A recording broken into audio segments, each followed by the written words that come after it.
Hey everybody, I'm Zach. And I'm Jesse. And you're watching Tesla Time News. Episode 289. On Now You Know.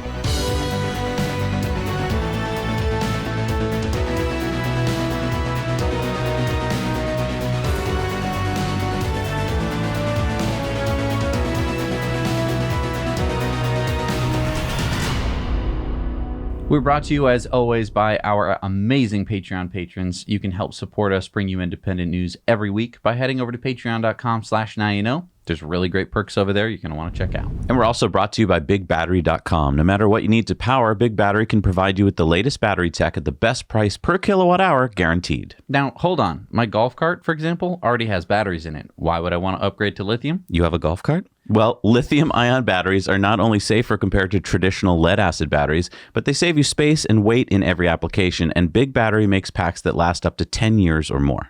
Pick up yours today at bigbattery.com and use code NOWYOUKNOW for 10% off. So Elon recently tweeted, working on Master Plan Part 3. Oh no, Elon has a master plan? What, like Dr. Evil? Well, no. I mean, Elon has been working off a master plan since 2006. 16 years ago, his first master plan was this: build sports car, use that money to build an affordable car, use that money to build an even more affordable car, while doing above, also provide zero-emission electric power generation options. Wait, this was back in 2006? Yeah, so this was right around when they were thinking of making the original Roadster, and I think that most people can understand how that plan actually went into place. Yeah, it's good to have a plan. And then 10 years later, in 2016, he came out with his Master Plan Part 2. Do? It's French for two. And that plan was create stunning solar roofs with seamlessly integrated battery storage, expand the electric vehicle product line to address all major segments, develop a self-driving capability that's 10 times safer than manual via massive fleet learning, enable your car to make money for you when you aren't using it. So that was part 2? Do? Yeah. But isn't he not done with part 2? We still don't have a Cybertruck or full self-driving. Well, he wasn't completely done with part 1 when part 2 came out. Oh, I see. Yeah, it's good to keep, pushing forward. So what's going to be in part 3? Revelations. Well, I want to hear what everyone thinks first. Before I tell you what I think, pause the video. Comment down below, what do you think will be in Elon's Part 3? Because if I tell you it's going to, you might say, no, I'm not going to be influenced by what you say, Zach and Jesse, but you might. I want to know actually what you think, because I don't know, I probably am not thinking about what you're thinking. And while you're pausing it, maybe go join us on Patreon. At the $2 level, you can join our Patreon polls, and hopefully we'll capture some data there, because we're going to put a poll about this right there. But hang on, before we get to our conjectures, Elon did just tweet, main Tesla subjects will be scaling to extreme size, which is needed to shift humanity away from fossil fuels and AI. But I will also include sections about SpaceX, Tesla, and the Boring Company. So wait, he's shifting away from AI? Or is he saying main Tesla subjects will be scaling to extreme size, comma, and AI? Oh, right. Okay, he kind of, yeah. So he's not shifting away from AI. English teachers, let us know what you think. We can send him corrections. All right, so what do you think is going to be in part 3? I mean, obviously, I think Tesla Bot is going to be in part 3. This is something that he talks about a lot. If we're talking about Tesla subjects, I mean, I think Tesla insurance, more energy storage. I mean, in part 2, he only basically talked about the Powerwall. Right. I mean, now we that's have Megapack, Gigapack. Exactly. I don't know if there's going to be Terapacks or what. So definitely some talk of more energy storage, because I mean, just increasing the number of projects it seems like already Tesla's goal. Tesla Network. I mean, this was already talked about in part 2, but definitely continued. And of course, what we're talking about there is kind of like Uber, except they're all Teslas and they all drive themselves, and they might be your car for all we know. How about Gigafactories galore? I mean, if you're going to be talking expansion, maybe he'll be talking about, all the new Gigafactory locations or something, or will he be that specific? I mean, probably not. Yeah. And then, I mean, so then there's also obviously AutoBidder. The AI energy bidding platform. Right. Which goes right along to maybe Tesla's going to become a utility, which also goes into, Elon has said that they want to do an HVAC system. It sounds like it had been, air sourced heat pumps, although I like geothermal a bit better a lot better for the northern hemisphere, the northern parts of the world. Tesla planes. Yeah, I think maybe an electric plane. I mean, it's something that he said that he's wanted to do, but never has got, had time. Okay, well, that's all Tesla stuff. He said he's going to talk about SpaceX and stuff too. So what other things? Obviously, Starlink. That's kind of a big one, especially as we've been talking about Ukraine. They've been sending Starlink terminals to Ukraine, and they've been very helpful there. Also, the Boring Company. maybe even Hyperloop. We haven't heard any talk about Hyperloop since Elon brought it up. He kind of was like, one day was like, hey, we should build tunnels and also maybe Hyperloop. Well, a bunch of companies have started that are working on that. So maybe he's, happy with that. Yeah. Starship. Yeah. And that, brings up like Mars and stuff like that. Are we going to finally start to talk about Mars as part of the master plan? But I got to talk about labor here. If you're going to talk about Tesla bots, we got to talk about how that's going to change life for humans. And so UBI, Universal Basic Income or something, because once all these people are replaced by robots, what are we supposed to do? But here's my question. Why part 3 now? Part 2 isn't even done yet. Well, part 1 wasn't done when he came out with part 2. I'm sorry, part 2. So I think that it makes sense that you come out with part 3. As you're completing part 2, kind of? Yeah. I just hope he answers the big one that I hear a lot, which is, why are you spending so much money on Mars? We need the money here. Right. And it's like, the money's being spent here. You do know that, right? Yeah, it's really actually difficult to get money to Mars. Like, I've tried Venmo, I've tried wiring it. Even Western Union doesn't seem to offer services to Mars. So when he came out with part 2, this was right around the time of the Solar City acquisition for Tesla. And I don't know if everyone remembers, but the whole world seemed to think that that was the worst idea in the whole world. But basically he was going, hey guys, remember how I said that I wanted to have solar products in part 1? That was 10 years ago. Yeah. Don't be so surprised that we acquired Solar City, everyone, guys. And I just think all of us Tesla shareholders, disclaimer, by the way, we are long Tesla shareholders, get to see the word scaling to extreme size and get awfully excited. Yeah. So speaking about things that Tesla is going to expand into, this week Forbes reported that Tesla will be looking to offer Tesla insurance in Oregon and Virginia next. So these will be the 6th and 7th states to get Tesla insurance. And I guess it's the same as Arizona, Illinois, Ohio, and Texas. This is going to be based on the driver score. Yes, it's based on driver score, but different from all those states. This time, Tesla is underwriting the insurance themselves. What does that mean? I'm not like an insurance guy. Okay, so up to this point, Tesla has been partnering with other insurance companies in the states they operate in to basically do the underwriting. And what underwriting means is that you actually do the math, the actuarial tables to figure out the true cost over time of insuring a certain thing. So let's say you called up an insurance company for a quote to insure your car. Underwriting would look up tables to find out the chances that you'll get into an accident using data like the area you live in, how much you drive, your driving record, the car you drive, etc. And up until now, most of this math is based on you as a part of a larger group. What Tesla can do as an underwriter is use your data. So how did you drive last month, for example? How often did you speed? How often did you almost rear end somebody? And it can update your premium based on your actual driving. That means if you're a safe driver in a typically unsafe demographic, you can benefit by getting a lower premium. Conversely, if you're a bad driver, but you happen to be in a relatively safe demographic, your premiums will be higher than average. So in my opinion, this makes premiums fair for the first time. No longer am I, as a very safe driver, subsidizing the other bozos on the road who text while driving, for example. And the way that they do that is by using Tesla Safety Score Beta, which, in my opinion, isn't a perfect system for determining safety. Not yet. I think to a certain extent, it definitely identifies like some of the worst drivers out on the road, but I do think that it's going to be kind of weird to have a car insurance premium that without you getting into accidents or getting any tickets is going to be going up or down depending on how you're driving. Right. I think it could have a huge impact on how everyone drives. I think if you get in the car and you're aware that like, oh man, I could save some money if I just drive better, you might drive better. And this is something that other insurance companies have been trying to kind of do by using like your smartphone, but it can really only tell if you were like braking hard or accelerating quickly, and that doesn't really tell them that much. Right. So if Forbes is right and Tesla's underwriting, this is huge news. Yeah, Tesla started offering insurance in California in 2019, and now being in 7 states, it shows that they're well on their way to expanding into more of the U.S.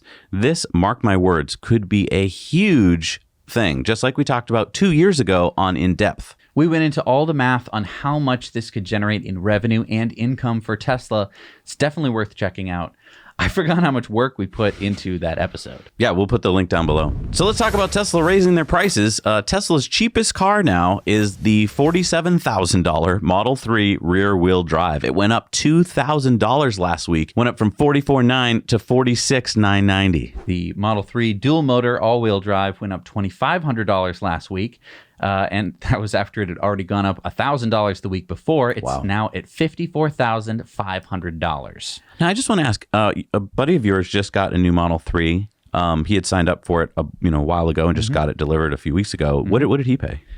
He paid $49,990. So, I mean, that means technically, could he have driven out into the parking lot and went like, I'll sell my Tesla for $5,000 more than I bought it? Yes. Yeah.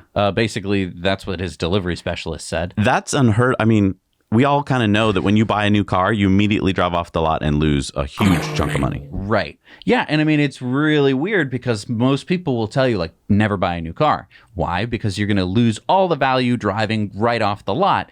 Not so when you're buying a Tesla, apparently, for some people. And I mean, let's be clear. I think that there's also a lot of people who still ordered a Model 3 long range who are going to go pick up their Model 3 long range for $50,000 when the price is now $55,000. Right. I mean, it's nice that Tesla's honoring that price. Yes. Rivian. But the Model 3 Performance also went up $3,000 to $61,990. The Model Y all-wheel drive went up $2,000 to $62,990. Ooh, the Model Y Performance went up $3,000 to $67,990. The Model S went up $5,000 to $99,990. $100,000. Yeah. Wow. The Model X, which had escaped many previous price increases, now went up $10,000 to $114,990.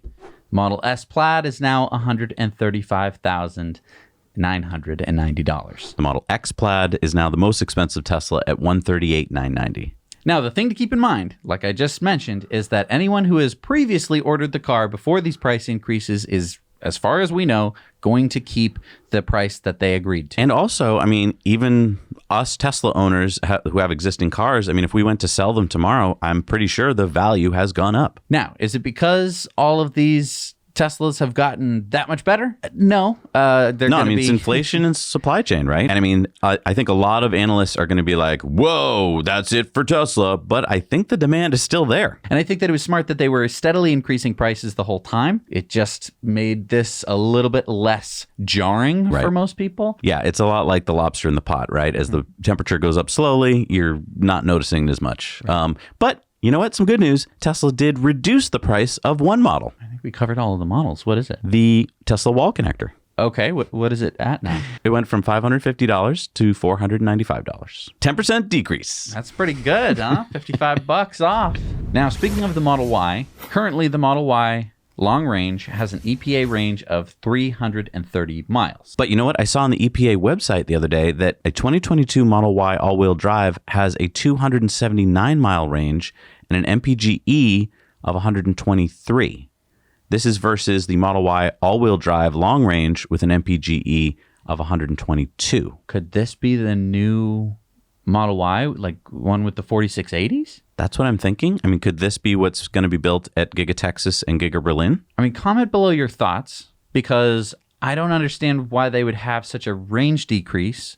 I mean, remember when Model Y came out and there was going to be like a base model that was going to have cheaper price, but then Elon kind of offered it, didn't it? It was out for a little while and then he kind of took it back. I think it was out for maybe a couple days and then it was offered in China for a little bit. It's not the base Model Y because it's all-wheel drive. Right. The true base model was going to just be rear-wheel drive.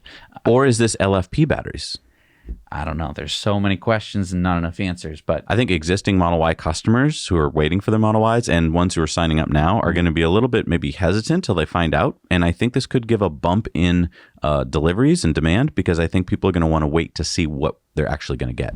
But check this out. New vehicle registration data in from the U.S. from Experian Automotive Vio for Q4 of 2021. And it shows that Tesla has a 70% market share here in the U.S. Number 2 is Nissan at 8.5%. Yeah, that's quite a differential. Wow. Let's take a look at it countrywide on a map here. Here's the data broken down by state. No surprise, obviously, that California leads the nation, but look at the percentage. A whopping 35.3% EVs sold. In the state of California? Yeah. Wow. Florida comes in second at 7.9%, which really surprised me. And Texas is third at 6%. I mean, these are not tiny numbers anymore. No. I mean, obviously you have states like, Wyoming, which show 0%, but, there's not as many people there. And these cars don't really fit that state that well. Wait till the Cybertruck comes out, though. Yes. And if you'd like to help out our channel, please consider hitting the like button. It's free. It takes 2 seconds. And we can go on with the show. And thank you to Cybertruck Owners Club. They sponsor this show, and there you're going to find a crowdsourced reservation tracker where you can update and find your place in line for your Cybertruck. You can check out their website for Cybertruck news, discussions, and community for Cybertruck enthusiasts and future owners. So Ethan and I just finished reviewing the Avadar C3 E-Bike over on Now Let's Review channel. It's a really interesting bike. It's a mid-drive, which means that it's made for people who really like biking. It pedals with you. So unlike a lot of cheaper e-bikes, the motor is geared with you. Wow. So much more like that really nice specialized bike with the mid-motor that we tested a while ago. But with a much more attainable price tag. Right. Because, the specialized was wasn't that like over $4,000? Yes. And this is less. I think that this could be a great bike for someone who likes biking, but maybe hates hills or getting home once they've tuckered themselves out. Now, I used to not understand the difference between mid-drive and hub motorbikes. I couldn't understand why purists were willing to pay so much more for mid-drive models. But now that we've reviewed both, I can understand the pros and cons of them. And you can go check out the full review over on our Now Let's Review channel. And while you're there, let us know in the comments of our videos about episodes that you'd like us to make. So Canadian-based Taiga has officially started deliveries of their much-touted 2022 Nomad electric snowmobile. Our very own Ethan and Steven went up to Vermont to go for a spin and check them out for us. We'll be bringing you all the details in an upcoming Now Let's Review channel video, so make sure you subscribe and hit the bell button on Now Let's Review channel so you don't miss that. You might remember that Taiga went public last year and raised $100 million. We're going to talk more about that aspect of the story on the Now You Know Investor Club bonus stories this week, so go join us on Patreon for that. Now, there are 3 different models of the Taiga snowmobile, starting with the Nomad, which is being built in Montreal, and that's the one that's coming out right now. Price for the Nomad starts at $15,000 for the standard version, and it has a range of 100 kilometers. And as you can see here, you can get the much heavier Performance Edition, which obviously has more batteries, that has a bigger range, 134 kilometers. There's the Atlas with a 103 kilometer range and a 0 to 60 of 3.7. And the Echo with a 98 kilometer range and a 0 to 60 of 4.1 seconds. And we're going to talk about this more in the Investor Club bonus story, but I guess my questions that I can't wait to see Ethan talking about on Now Let's Review is I hear these are going to be awesome because they're going to be quiet and they're not going to smell, which is awesome. But is the range enough for most snowmobilers? Because I feel like when you go out snowmobiling, you got to know that you've got whatever range you have and that you can get back. Unlike electric four-wheeled vehicles, which can charge, I think when you're out in the wilderness, unless, Taiga's going to take care of this, you can't just charge while you're out there, and you can't charge very fast. With a Tesla Supercharger, you can stop and get a cup of coffee. I don't think you're going to want to wait 3 hours in the forest to charge, even if there was a charging station. Yeah, I don't know if this is going to be more tailored for resorts and places, because 100 kilometer range would be perfect for, a trail out through the mountains, and, then you come back and you have a nice, warm cup of hot cocoa. And maybe you, put a charging station out in the middle of the woods along that trail. So that way, you stop halfway through and you get a little bit of extra charge, and then you continue on your way back. There are some things we do know, though, and we will tell you about those on our Investor Club bonus story. So Uniti was a Swedish startup electric car company that was started in 2015. You may remember that we visited them on one of our trips to Europe. Oh, right. We liked their Unity 1 concept car so much that we tried to steal it. He's distracted. Yeah, he's distracted. He's already in.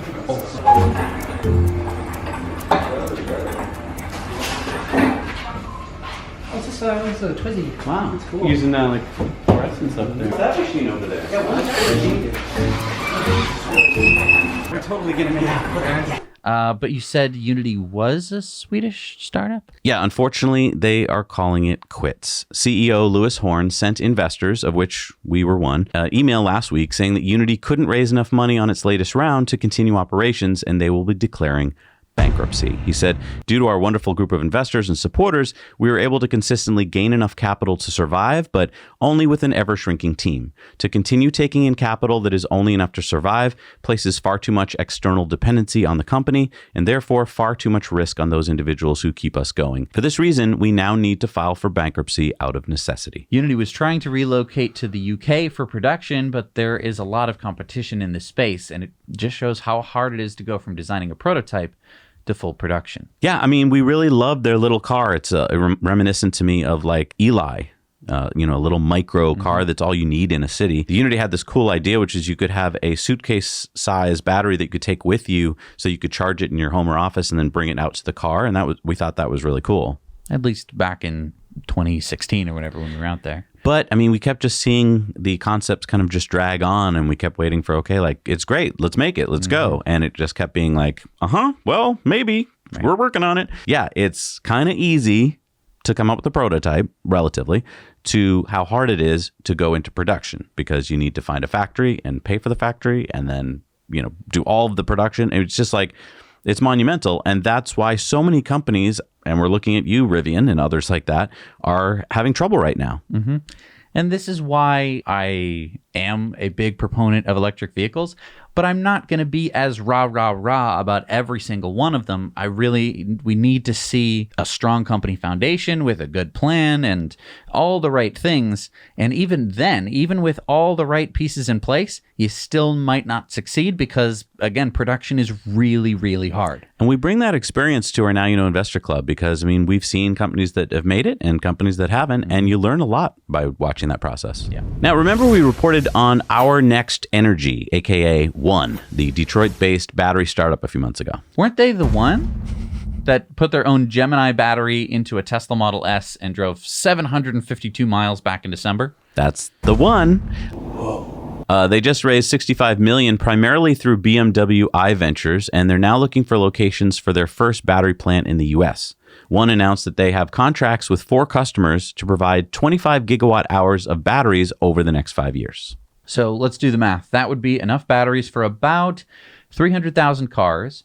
And I just want to go back to their Gemini battery range test that they did in a Tesla. A regular old Tesla Model S has an EPA range of 396 miles. Right. One did 752 miles, but we don't know much else about the test other than that a third party threw the car up on a dynamometer and actually got 882 miles of range going 55 miles an hour, obviously with no wind. Right. So, I mean, this could be exciting. A lot of people are talking about it, but do you need 750 miles of range? Well, first I want to point out the battery pack they put back in the Tesla with their Gemini battery had more cells in it. They packed in more cells. So it wasn't like they had a higher energy density necessarily. It was that they just put more battery in the car. And it wasn't that they were necessarily selling that car to someone and oh, okay, well, I guess I just don't have as much room in the trunk or something.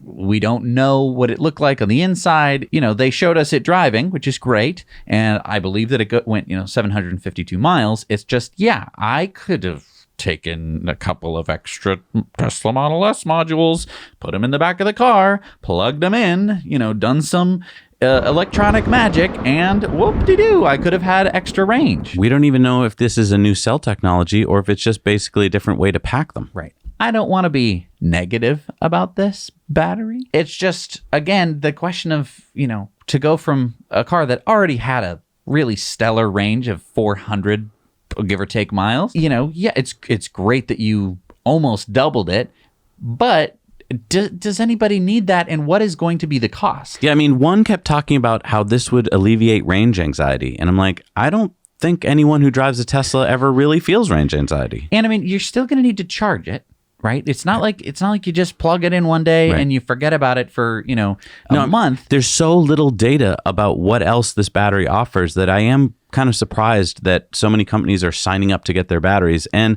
I am very skeptical that it's going to really work. So you remember John Bernal from the YouTube channel AI Addict?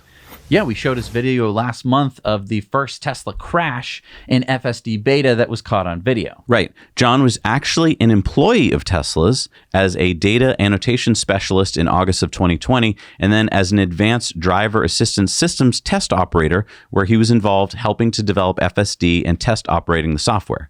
According to John, quote, "I was fired from Tesla in February with my YouTube being cited as the reason why, even though my uploads are for my personal vehicle, off company time or property with software I paid for." Now, we checked, and Tesla's internal social media policy says Tesla relies on the common sense and good judgment of its employees to engage in responsible social media activity. So, what do you think?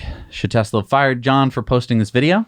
I mean, a lot of people have been talking about this. The big thing is like, Tesla is being petty and they're firing people, blah, blah, blah. I think personally, if I was working for Tesla in that same capacity and I really liked my job, I would have thought twice about posting it in the way that John did. Like, I think it's fine to have posted the video of what happened because I think he was just showing us what happened.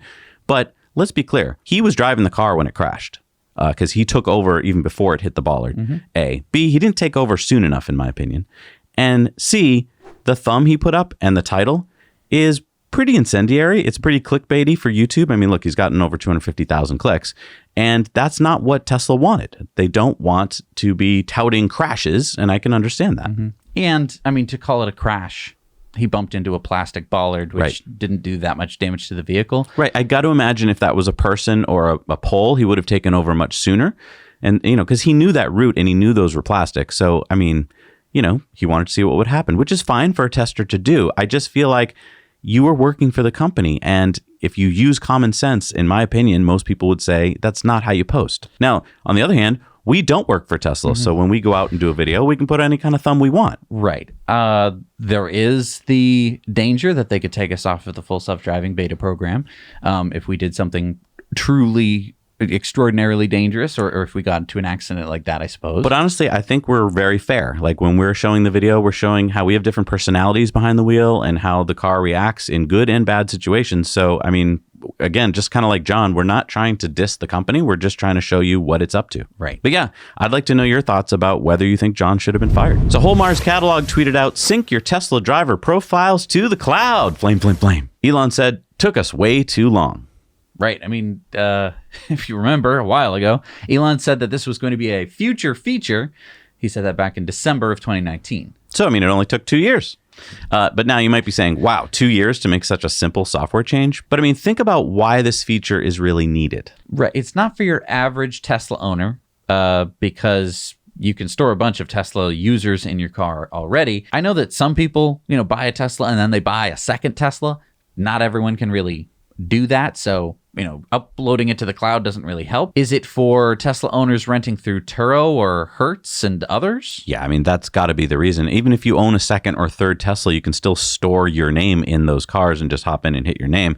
But yes, if you go and get in a Turo or a Hertz and you're like, I took a lot of time to set up my driver profile and it's going to take me 5 minutes to do it. Right. Now you can just get in there and go, oh, there I am. Could it be for Turo or Hertz, or could it be the Tesla network? Tesla network. Although, why do you need to adjust your driver profile? Because you're not going to be driving. Yes, but I mean, we all know that driver profile means a lot of your other preferences as well. Okay. And I mean, in the future, it could mean even more things like, oh, what streaming services do you want to have available? That's true. But I mean, I guess my other question is, why did it take so long, as Elon said? I mean, he admitted it took too long. Is that because software is harder than it looks? Or is it because Tesla's software team is too small or focused on other things? I think that they were focused on other things. It just doesn't seem like it was a need. It was more of a want because I think that most of the time, if you do have two Teslas, I'm not going to speak for everybody, I think that one is yours and the other one is your spouse's or somebody else. Think of the big selling point, though, when the Tesla network does open up. Like if you were to get in an Uber today and you could hit a button and that car would adapt to what you like, your temperature, your music, your seat position, that would be a cool feature. Now in the future, Teslas should be able to offer that. So Chevy has issued a recall for the Hummer EV. They said in these vehicles, embedded software in the tail lamps can cause one or both rear tail lamps to A, become inoperative, or B, remain fully or partially illuminated. If the tail lamp is inoperative, all tail lamp functions, brake light, turn signal, backup lamp, side marker, clearance lamp, and tail light will be disabled.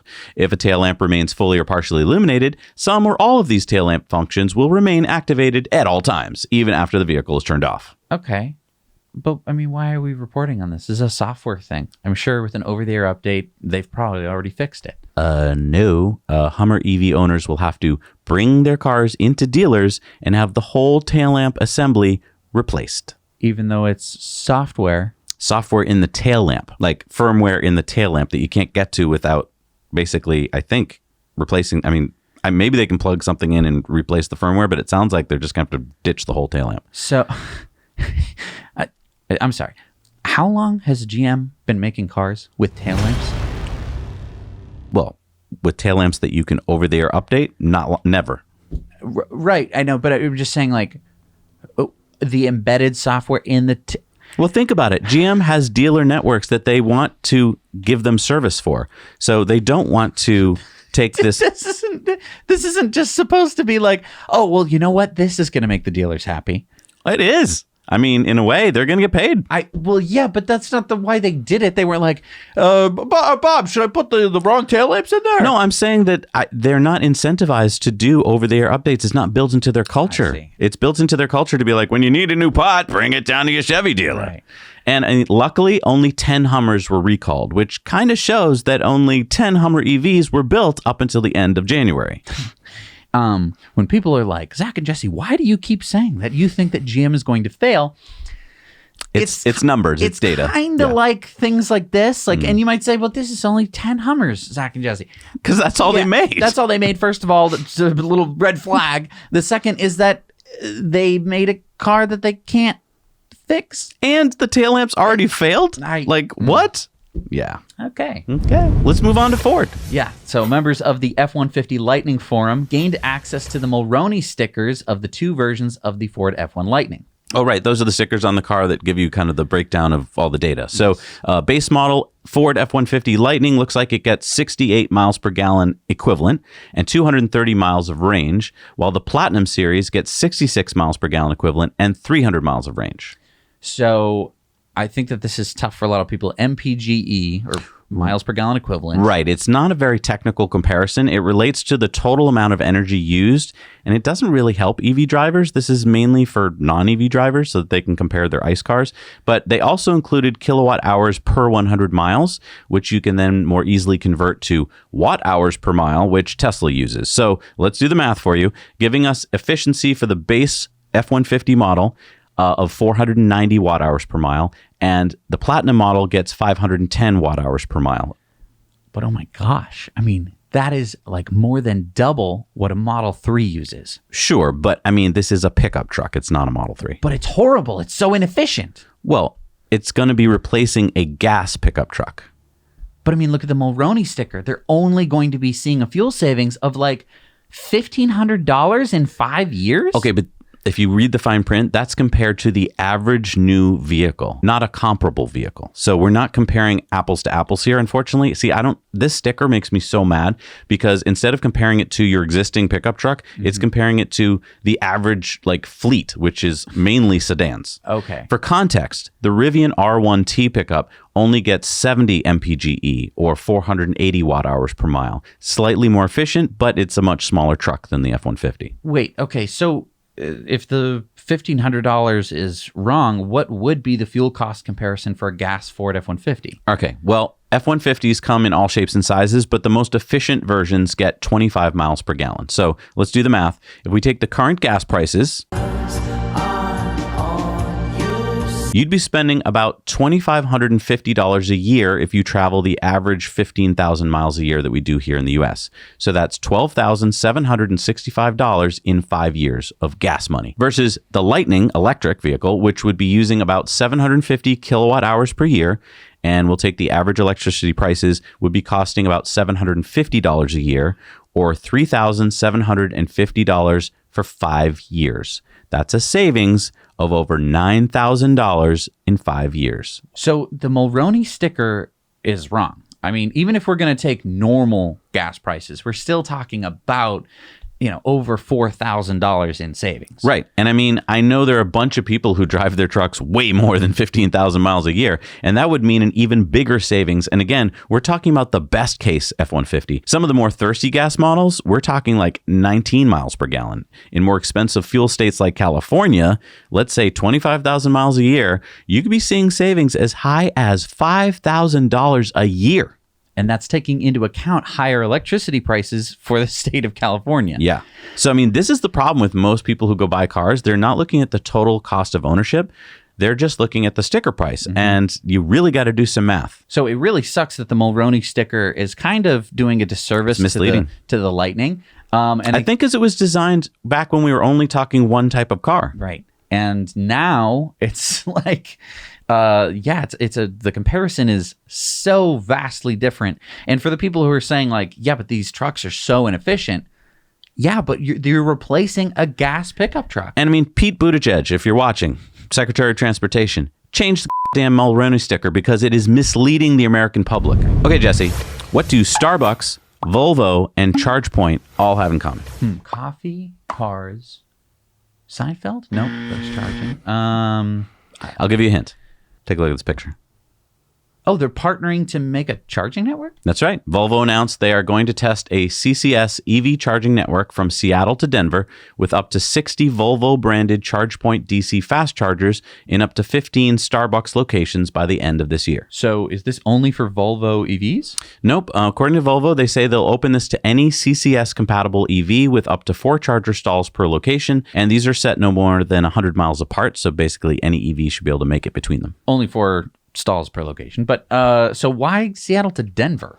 Well, they say it's a test. I think they're looking to see whether this works financially for all 3 partners. And I think they chose Seattle to Denver because they probably did the math through different zones of the United States, and this was probably one of the cheapest to start with. There's a lot of Starbucks locations around Seattle. There you go. That seems to make sense. Now, I mean, I think this really does make sense to partner like this, right? We talked about this on in depth over a year ago. You're going to need more chargers, and you're going to need a bigger lot of land. So having a Whole Foods market means that EV drivers will shop, and they will shop in many cases for longer than they would have otherwise. According to Wall Street Journal, retailers that get shoppers to linger in their stores see sales of 20 to 40% more. And stats that I've found show that the average shopper spends about $50 per visit, both at Walmart and Whole Foods. Isn't that funny? It makes a lot of sense for a charging company, ChargePoint, who makes chargers, to partner with like a Starbucks or a Whole Foods or something, a destination, a place you want to go to for 20 minutes or 30 minutes to spend money, and for a car company to partner with them so that they can get their cars featured at those chargers. So like when you pull in, you'd be like, oh, Volvo has an EV? So Ford has announced their European expansion plans for Ford Model E, their fully electric division. Ford claims that they will have 9 all-electric models in Europe by 2024. So that's the 3 new electric passenger vehicles that they're coming out with and 4 new electric commercial vehicles, plus the 2 existing electric models they already have, the Mach-E and the E-Transit. Ford says that they plan to sell more than 600,000 electric vehicles in Europe by 2026. Okay, so I just want to discuss this for a second because that sounds really impressive. 9 models, 600,000 cars. Yep. But let's look at what we already know. Tesla has what's called Giga Berlin, and that is opening as we speak. And let's just say that that's all Tesla has in Europe in 2026. So we go forward 4 years. Tesla doesn't build out any new gigafactories there. And let's say that Giga Berlin gets up to 1 million cars a year production, and then it never goes past that. I think that's being pretty conservative. I see. And if Ford meets their goal of 600,000 cars per year, that still leaves them in the dust 4 years from now. I mean, this is like, the football team comes into the locker room at halftime and the coach is like, all right, guys, I know that we're down by 10, but Stewie, you had some plays, right? Yeah, I got 9 plays. 9 plays. Wow, guys. Yeah. Stewie has got 9 plays. Yeah, I did the math, coach, and we should be able to make up 6 points at the end of the game. You hear that, guys? Stewie says we're going to make 6 points. Coach, I'm not good at math, but we're down by 10, and Stewie said we can make up 6 points. That still leaves 4 points left. What do we do with that? Shut up, Jenkins. I mean, 9 plays. 9 play. Do you think that the other team can pull out 9 plays? I don't think so. Okay, coach. Yeah. I just don't understand this thing where it's like, we're going to have all these models. And it's like, that's great. I think that it's awesome to give people more choice, but if you're not going to be making enough and also to satisfy demand, those models are probably going to be built on the VW MEB platform. So you're going to be beholden to VW, who's only going to give you batteries after they've got enough batteries. Yeah. My guess now, I'm going to update my plan here for Ford, is that Ford is not going to go bankrupt. They're going to merge or be bought out by VW because that's going to be the only way they're going to survive. Right. And this is, again, after they've already separated the 2 divisions. Right. So we'll see how it goes. So can I just predict the name for when they merge? Okay. VWE. VWE. Because it's Ford E and VW will take the E part. The VW Model E. You know, no, I mean VW, the company will be VWE when they merge with Ford E. Because then they'll still be Ford, the old company, Ford Blue. I don't know. No, Ford Blue. Leave your comments down below. What do you think the new company will be called when they merge? FVW? Hey, and if you'd like to share what you just saw with your friends, but you don't want to share a whole long episode, go to our Now You Know Clips channel, subscribe, and hit the bell button so you get notifications. And a whole bunch of our stories are there, all chopped up in bite-sized pieces so you can share. All right, it's time for Into the Future, sponsored by our friends at Henson Shaving. Thank you, Henson. You can use our code to get over 200 shaves for free by using discount code NOWYOUKNOW when checking out with your brand new Henson shaver. Your face will thank you. Escape into the future. Check this out, Jesse. We've seen battery swap stations before. Tesla tried it. NIO is doing it. Check this one out. This is a truck battery swap station by Geely. Wait, so that's a cement truck. Yeah, That's a big truck. and it's a big battery And I mean, that's an interesting place to put the battery. at the cement truck place. Well, I just mean, a lot of times we're thinking, we want to put the battery in the floor because the center of gravity, and you can make tighter turns. You're driving a cement truck. Right. The center of gravity goes out the window when you have a giant metal tank full of cement. Right. So I can understand that, and I think that it's a great kind of you can just drop it right in. Yeah, it takes 5 minutes, they say. And look, at the top of the building is solar panels.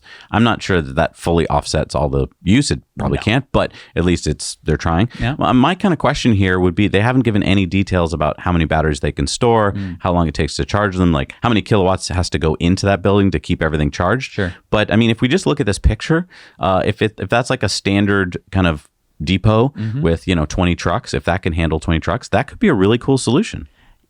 I feel like this is more of a solution for China. Why? Because that's a lot of cement trucks. Okay. No, it isn't. I've been driving around my whole life, and I've seen the same probably 3 or 4 cement trucks driving around our area because there just isn't that much need. Sometimes you're pouring a foundation or a pool. That is true. I mean, China's building way faster, but I mean, way faster. true. But I mean, it doesn't have to just go on cement trucks. This could be any Class 6 truck. No, it's true. I mean, a trash truck, kind of the moving truck. I mean, this would be perfect for trash trucks. Yeah. Because, I mean, we have a depot near us of like 20 trash trucks, and they have to go out every day. And I mean, this would reduce the CO2 and the emissions for all of them.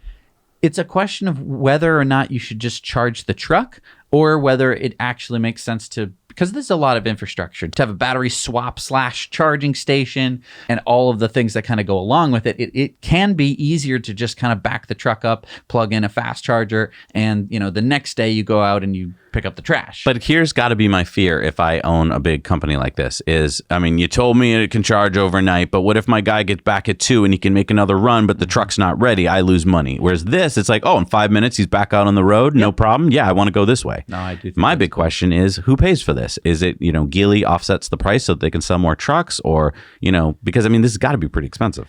It's true, but I mean, I think that it's really smart. Geely could offer incentives on this, and honestly, you could start to go to the government and say, hey, you want to have a clean economy? This is a great way to do it. You say, well, we'll offset some of the costs of the battery swap station. And I mean, if government would just help subsidize this, we could get this happening all over the place. All right, it's time for Going Green, brought to you by EcoWare. And you do know that on EcoWare, you don't just get cool t-shirts and stuff, right? What do you mean? You can also get honey from our friend Bill at the Rockin' KB Ranch. Hey, Zach and Jesse. This is our first sunny day above freezing at the Rockin' KB Ranch in over a month. So I thought maybe I'd give you guys a view of what it looks like at my hives this time of year. The key to surviving the winter is leaving 90 to 120 pounds of honey for the bees to consume when there are no food sources available outside the hive. We've done most of our honey and wax processing at this point. Given our desire to operate sustainably, we use electricity from our solar panels where possible to satisfy the energy needs of such processing. And within the next couple of months, as the snow melts and the grass greens and the dandelions start to bloom, I expect our hives will get back down to business and will be hard at work making things for EcoWare to share with all your viewers. Now you know. That's awesome. I'm so excited for this next honey season. Yeah. So, I mean, head on over to EcoWare and remember that we offset all of your purchases. We plant trees for every order and we help cap wells with the Well Done Foundation. All right, so let's talk about a fun and exciting topic for a second. Grid fees. Grid fees? I don't know. First of all, it has the word fee in it, so I already know that you're lying. This is not going to be exciting. Okay, so here's the problem. So much in life that actually affects us are the details, the small things, the things that don't make headlines, but they affect your wallet and your choices. But these details seem so small in relation to the bigger picture that we don't usually take the time to dig down and learn about them. Because let's face it, who has the time to learn about things like grid fees? Okay, I'll bite. What are we talking about here? Okay, so French Minister for Ecological Transition, Barbara Pompili, announced a plan last week to reduce grid fees for solar PV systems that are up to 500 kilowatts in size to 40% of the current grid connection fee. But what are grid fees? All right, let's say you just built a new house and you want to hook it up to the utility grid. In addition to all the costs for the physical connections of the utilities, wires, and meters to your house, in many jurisdictions, you also have to pay a grid fee. The theory being that you are costing the grid and all of the existing ratepayers an additional cost to provide you with that electricity you're getting. The utility will now have to expand their capacity by building new plants as more people like you hook up to the grid. Okay, so far so good. I see why grid fees might be necessary. But here's the thing. Utilities often charge solar customers with solar panels on their roof, the same or even higher grid fees. But why? I mean, aren't solar customers actually helping the grid by producing some of their own power? That's the perfect question to ask. Why? Why would you charge someone who is actually putting less strain on your grid and using less of your service more? Right. Because utilities don't like solar customers because they use less of what the utility sells. Often with net metering, the utility has to pay them. Correct. And it's stories like this from France that reveals the truth. France is a socialist society, and say what you want about socialism, but if France is reducing grid fees to encourage more solar, ipso facto, reducing grid fees is good for encouraging solar, so raising grid fees reduces solar. Right. Pompili is also reducing grid fees for geothermal heat pumps, and to prove my point, she said, the connection grid fee can be a brake on the deployment of certain small renewable electricity production projects, as well as the installation of heat pumps, the development of which is nevertheless an essential issue in our energy policy. Reducing connection costs will make it possible to speed up their installations, especially in rural areas. This is a concrete step forward in advancing the country's energy transition. So, why was this happening like last week? This is happening all over Europe right now. France is doing this now to reduce their dependence on Russian fossil fuels. France is also increasing their subsidy for geothermal by €1,000 and scrapping their subsidies for new gas heaters. And we're seeing this happen in Italy, Germany, the Netherlands, Belgium. It's happening all across Europe because they're like, we have to speed up this transition. All right, it's time for Sunspots. Now, as solar installations continue to accelerate around the globe and Europe, people are waking up to more possibilities about secondary benefits of solar panels. Secondary benefits? Well, we've talked about many of them before. Agrivoltaics, for example, where solar panels and farming go hand in hand. Right, because a bit of shade isn't a bad thing for many plant species. Exactly. And you know what else shade is good for? Hammocks. Yes, it's good for hammocks. It's also good for canals. Canals?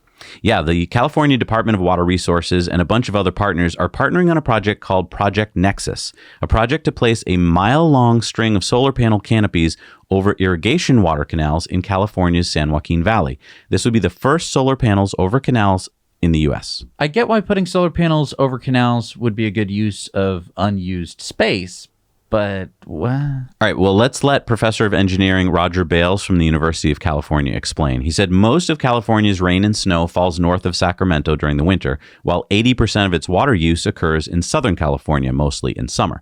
That's why canals snake across the state.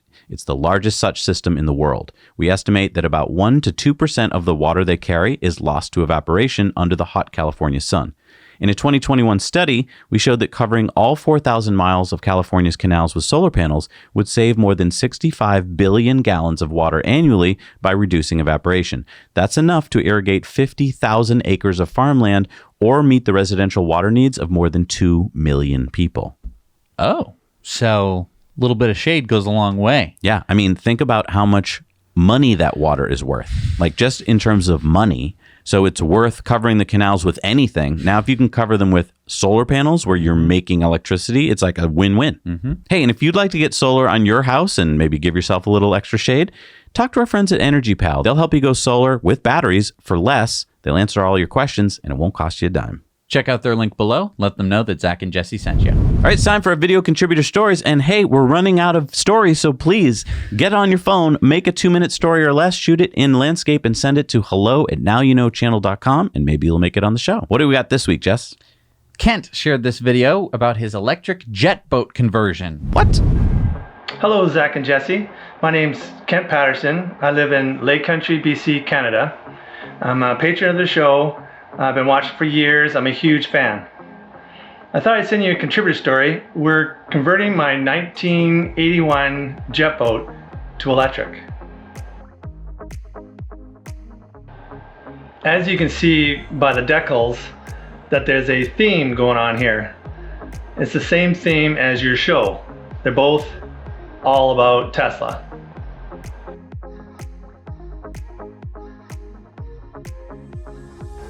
So I picked up a first generation Tesla Model S rear drive unit and I broke it all apart.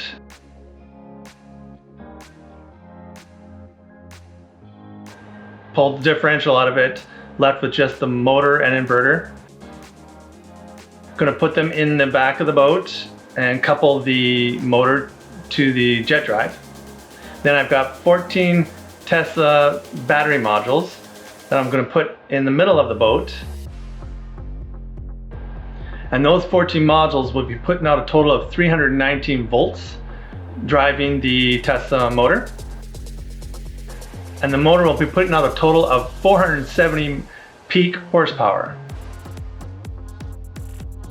So if anybody wants to follow this project and see how it turns out, you can watch our YouTube channel, Lake Country EV. So back to you, Zach and Jesse, and now you know. Wow, 470 horsepower. Yeah, I subscribed to Kent, and I'm watching your progress on a bunch of fun projects you've got going on there. His YouTube channel is called Lake Country EV, and he's not just doing the boat, he's doing an old truck and other EV conversions. Really fun to watch. All right, it's time for our Patreon bonus stories, and this week we've got a couple Now You Know Investor Club bonus stories. On the Patreon bonus stories, we've got a story about new jobs in autonomous driving. A new product from Kawasaki that you'll never guess what it is. And a Model S that can fly. What? And more. Head over to patreon.com/nowyouknow and support us for just $1 a month, and you'll get all of these Patreon bonus stories every week. A Tesla that flies?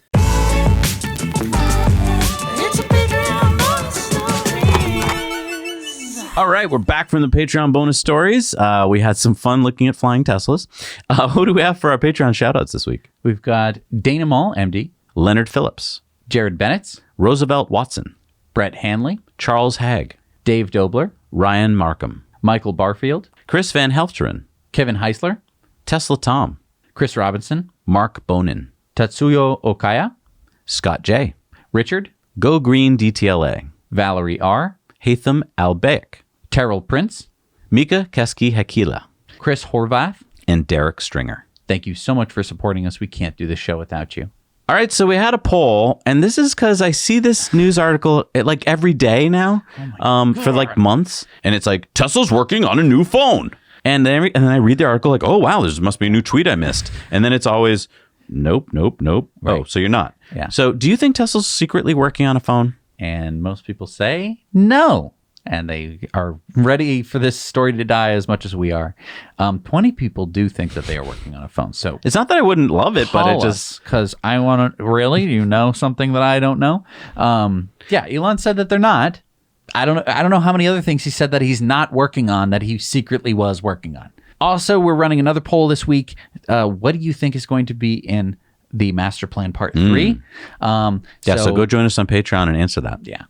All right, it's time for Community Mail Time. Community Mail Time. Remember that you can share your stories at hello@nowyouknowchannel.com. We would love to see photos and videos of your solar systems on your roof, and we actually have some this week.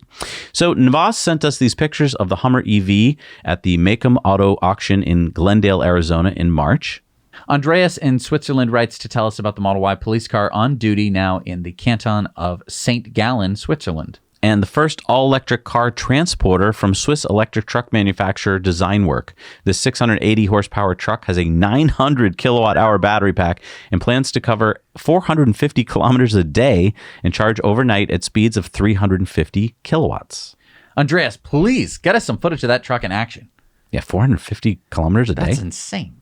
So I asked, and Greg answered. He said, you asked for some photos of solar systems. Here is my 17 kilowatt system in Pennsylvania consisting of 50 panels at 340 watts each. Also attached are screenshots of a few apps, one from AP Systems, who makes my microinverters, and from a few days ago, the DC side. 2, another screenshot from my solar log meter that reports my SRECs, the AC side, and SRECs are the solar credits you get. So he's getting paid to put that on his roof. And 3, a screenshot from the Emporia energy monitor on my circuit panel that shows net usage from grid, including solar production and solar delivered to grid. These are all from the same sunny day on March 4th before the equinox. I made over 80 kilowatt hours that day in early March. In the summer, the system can make over 100 to 110 kilowatt hours in a day. Wow. I mean, just for context, a Model X battery, that's what he can fill up in a day. Wow. it's amazing. It's amazing, and I just wish everyone's roof had that much solar on it. Like, there's still parts of his roof that don't have solar on them. I know. If you packed it full of solar, I'm pretty sure he'd be good. Lego ZEV sent us these pictures of their solar system. It's a SunPower 10.1 kilowatt system with X21 series panels, Tesla gateway and generator shutdown, solar Powerwall panel, male panel, and Tesla inverter, and 4 Powerwalls. Check that out, huh? Wow. Yeah. Tim sent us these pictures of the EV1 he saw in Australia. Remember the GM EV1 that got crushed? Well, they forgot about this one when they closed down their Holden plant a few years ago. They were going through some old warehouses and they found it in the back. It was now here for testing. So funny how car companies can just lose cars. Steve sent us this picture of an R1T he spotted. He said, hey, Zach and Jesse, my son and I spotted this Rivian in the wild at South Lake Tahoe, California, near the Nevada border. White stripe on the mountains in the background is the gondola going to the top of Heavenly Ski Area. We need more snow, obviously. I love watching your unbiased, fact-filled show. Very good reporting. Keep up the good work. That's from Steve. Thank you, Steve. Thank you, Steve. Holger in Austria wrote to tell us, I drove to Ukraine and brought some goods here to help and took back 2 grannies, 1 kid, and 1 cat to safety in Austria. Thanks to free supercharging, which my Model S has. Also, a lot of other Tesla drivers all over Europe are doing the same. As you reported, superchargers near the borders are free for all EVs. Wow. Thank you, Holger, for doing that. And Edrin shared this EV6 in France at Le Grand de Rue, Gare, France. All right, it's time for Supercharger reviews. Let's see what's out there in the world. Hey, Zach and Jesse. It's Phil from Dryden, Ontario in Canada. Here at the 6-stall version 3 Superchargers. Around me I have not a whole lot of a selection, but there's a Tim Hortons across the street just over there.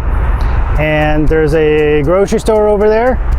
And then there's a Walmart and a convenience store place to use the washroom.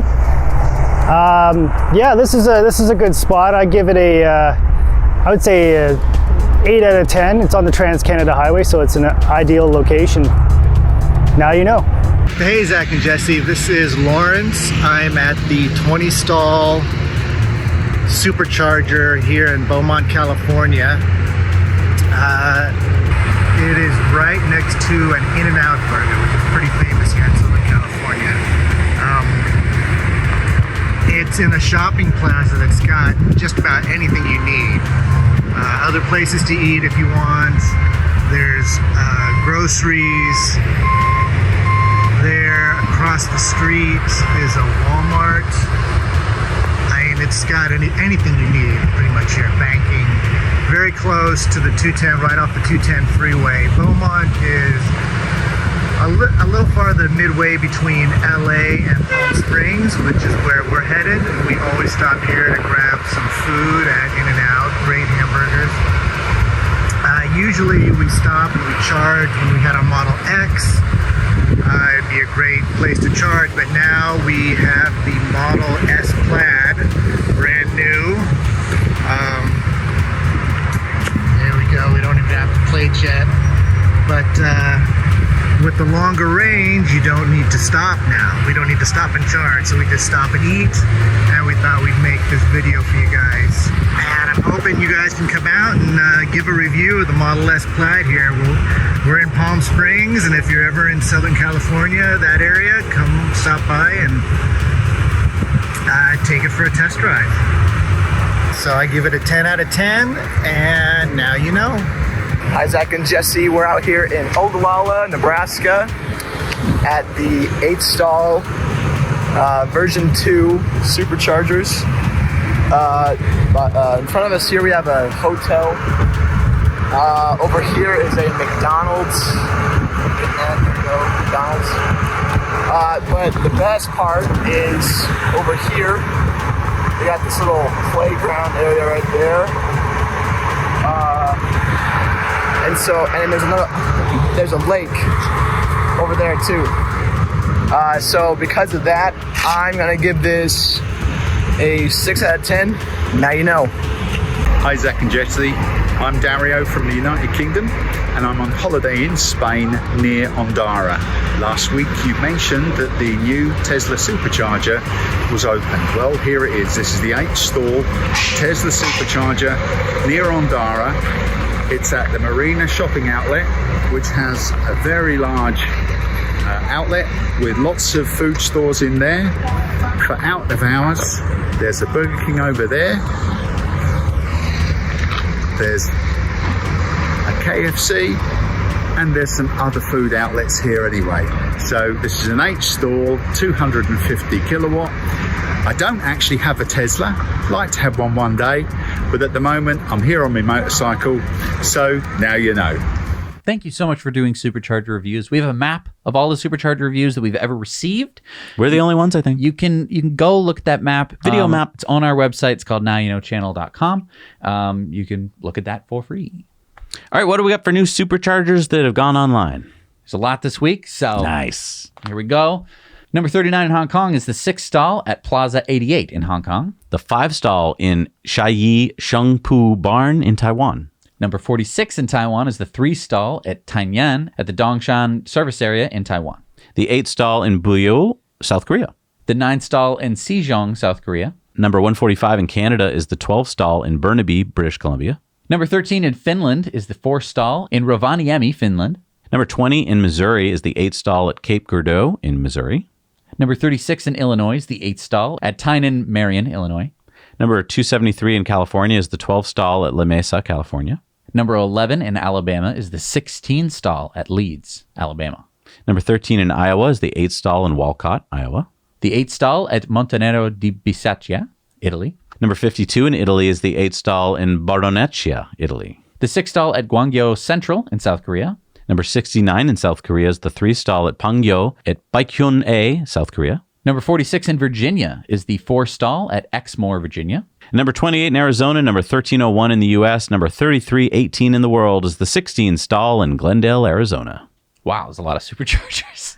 All right, it's time for comment of the week. And Lucas says, you cannot buy a Polestar at a Volvo dealership or any dealership for that matter. Remember during our Patreon bonus stories last week, I was talking about how it's great with Polestar because you can buy them at Volvo dealerships. And that's because we were talking to Micah Burdale. He's the founder of Jules. It's a startup company in New York. You can go see our interview here over on the Disruptive Investing channel. He said one reason he was so interested in the Polestar for his company was that he's been in talks with Polestar and that the existing Volvo dealerships and service centers can all service Polestars. So I thought ipso facto you could buy them there, but you can't.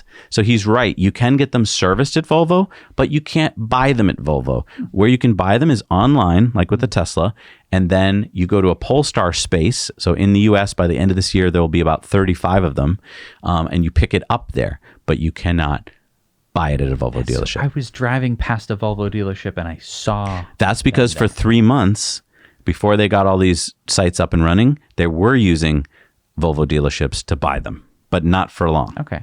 And I think that's because the dealers don't really want to sell them, but they don't mind servicing them. No, and you know what? I think that could be a smart strategy because, yeah, any Ford dealer is going to not really want to sell you an electric. We've seen this. I went to the Nissan dealership to buy my Nissan Leaf, and I was like, I want to buy a Nissan Leaf, please. And they're like, you don't want to look at a Sentra? And I was like, no. How about a Rogue? And I was like, I would like to buy a Nissan Leaf, please. And they were like, They drive like golf carts. Don't you want a Rogue? do you want the extended warranty that'll cover your muffler and stuff? And I was like, my car doesn't have a muffler, so no. How about your transmission? Yeah. So it was, I think that it's smart for Polestar to be opening these things. I understand you're going through a transition period, and that's going to be a little complicated. But overall, I think it shows you their problems they have, though, is that their dealer network doesn't even like the cars they sell. It's a problem. But I do think that it's smart that they're following Tesla's lead, where it's like, why would people want to buy a car at a dealership if they can buy it online? And I love that we get educated by our patrons. Like, thank you for pointing that out. We don't get everything right. We're not perfect. So thank you so much for that. And thank you to everyone who's scrolling by here. These are our patrons who support us for $5 or more a month. And it's what makes the show possible. Like, there's just no way. This is like a full-time job for 5 people. And there's no way that we could do this without your support. So if you'd like to be on the end credits here, and if you want to maybe an executive producer credit, go over to Patreon, check out the perks. We got lots of cool perks, including mugs, including Patreon polls. Like, go check it out. You're going to love what you find there. We've got the Investor Club over there. We have an Investor Club Slack group. So there's like over 1,800 members over on there. We're talking about all sorts of different investment opportunities over there. So it's a lot of interesting stuff to talk about. And we have the Investor Club bonus stories that we talk about every week. That's right. We usually have multiple ones of those every week because we're just like, you know what? I want to talk about this. And you get to meet a lot of CEOs and founders of companies, and we bring you those videos first before anyone else sees them. So it's a lot of great perks over there. Yeah. And I want to thank all of our patrons for making it possible. This show, you might be watching, and thank you so much for watching to the end. Hit the like button and subscribe, but it's the patrons who made this show possible. And if you've made it to the end of the show and you either don't want to be a patron or you can't afford to be a patron, that's totally fine. Just why don't you go down to the comments section and just thank the patrons for making this show possible, because we couldn't do it without them. Yep. So thank you, patrons. We'll see you guys next week. Now you know.